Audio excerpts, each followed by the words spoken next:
Yeah, guys, very similar, very similar. I'm not gonna go in word for word because it's really not that different, guys. For me, I tend to utilize Shaq's webinar a lot.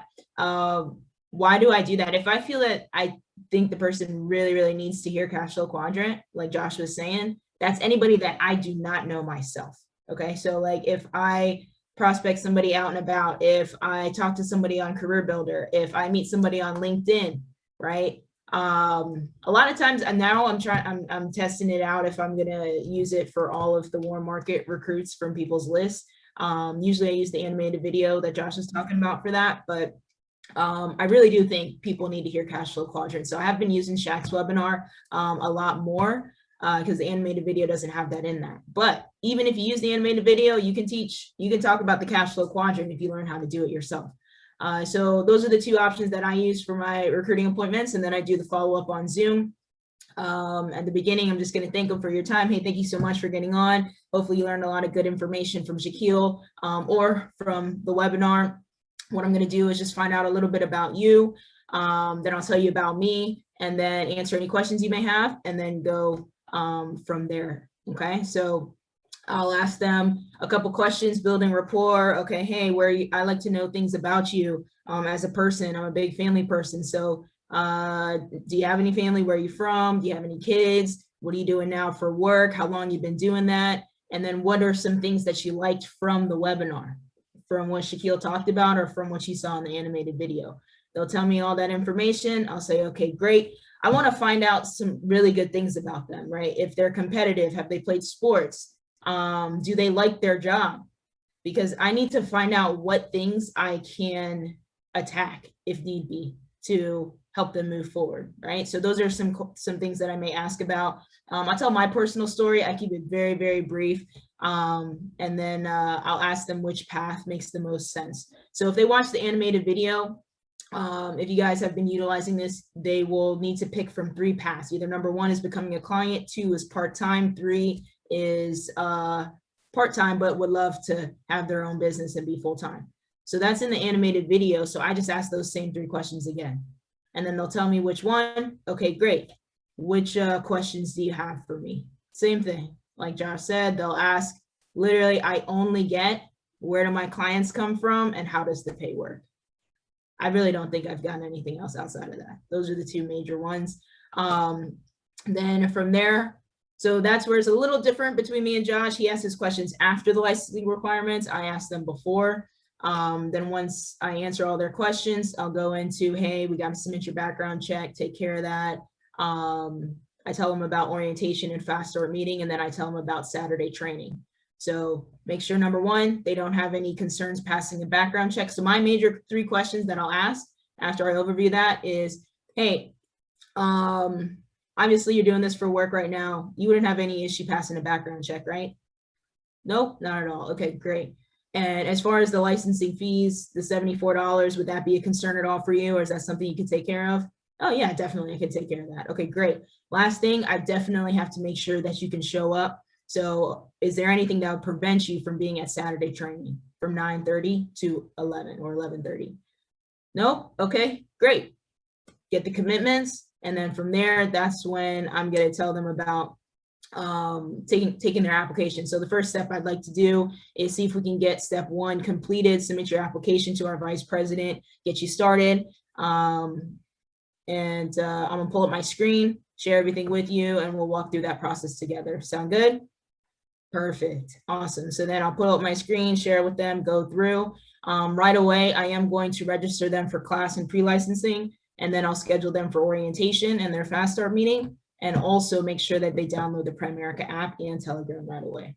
So those are my initial steps from the prospect, whether, like I said, the various areas to getting the IBA. Very similar.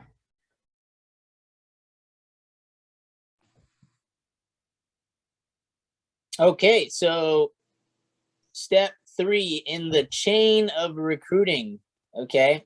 You have just taken someone from I just met you to you're now my recruit. What's next? Hmm? What's next? You guys are like, anybody? Aren't you here to give it to us? Yeah, I am. But Fast start meeting. there we go. I like some interaction. Thank you, ma'am. Okay, so we're going to do a fast start meeting. I call them orientations. Doesn't matter what you call them. The point is what we're gonna do in that meeting is this is the most important meeting of their career, and it's the most important meeting that you as a recruiter do, because it's the one that leads to more places to go. Tom Brady just posted a pretty cool video of his ring, his Super Bowl ring.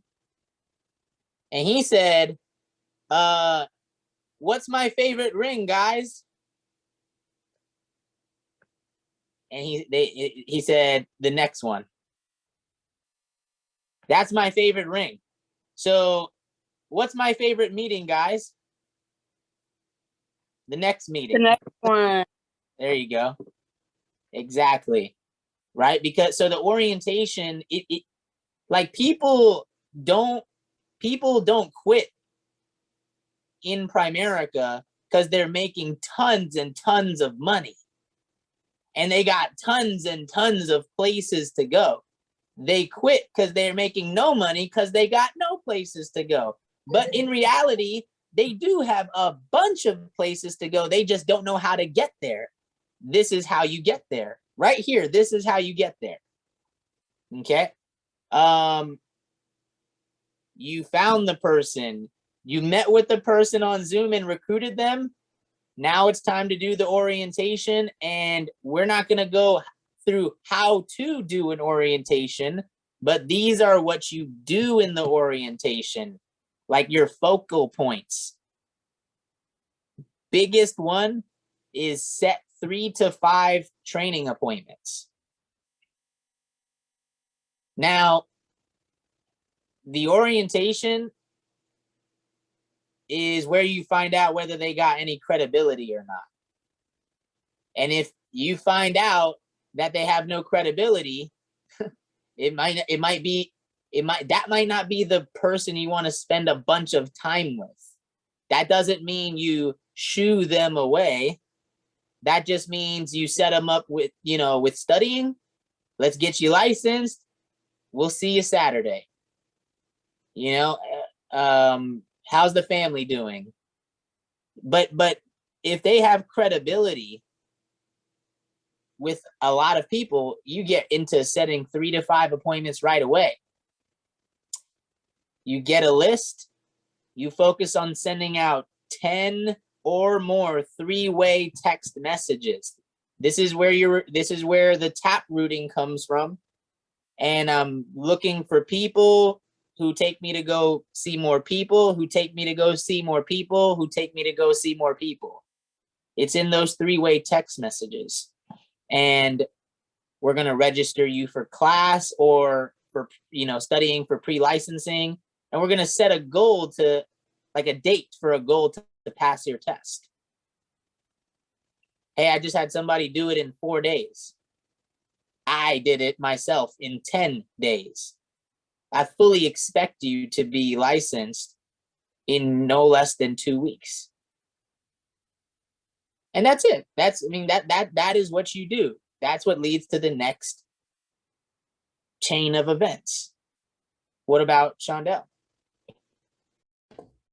Yeah, so I went into all my bullet points, but it's okay. I'll go through it quickly, guys. But usually what I do first is after the IBA, I'm going to obviously we schedule the time. So I either have them watch an orientation video, which is on Vimeo. It's Samir, and they can watch it on their own time, or I can schedule them for the orientation on Webinar Jam, which is usually at 10 a.m., 2 p.m., or 9 p.m. every single day on Webinar Jam. So use either one of those options.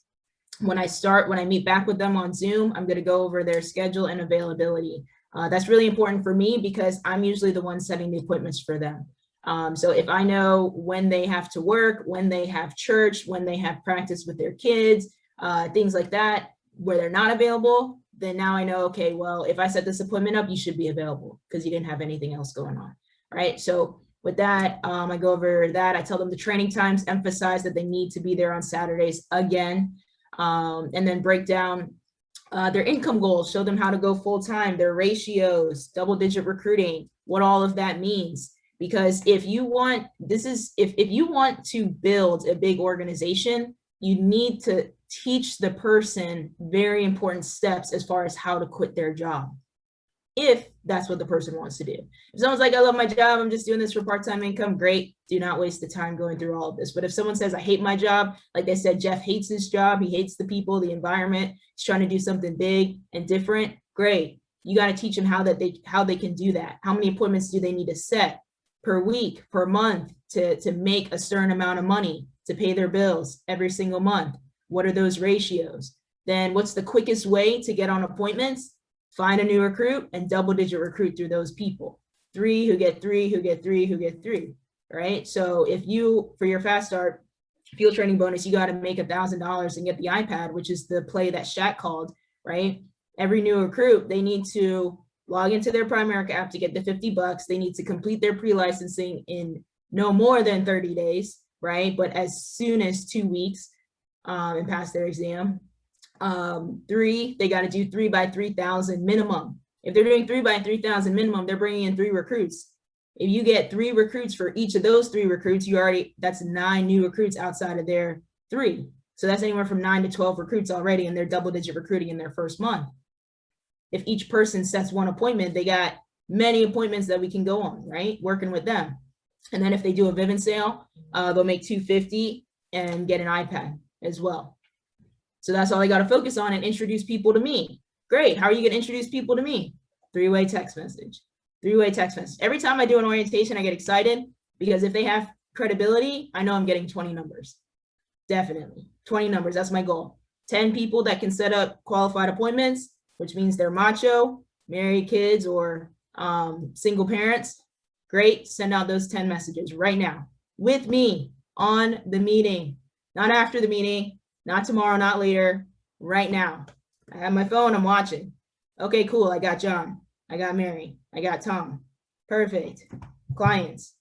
Then they're going to send out 10 for recruiting, who might be maybe single, no kids, that we can talk to about the opportunity. Great. I need you to send out 10.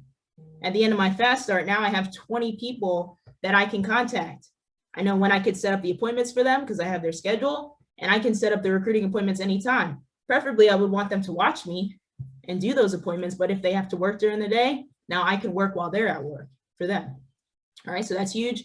Then I want to make sure I do their personal appointment ASAP, guys. I think that's been a game changer for me. I know Josh and Team Infinite, they've been doing the same thing as well. But get them on their first training appointment. If they're married, you've got to meet with them and their spouse ASAP.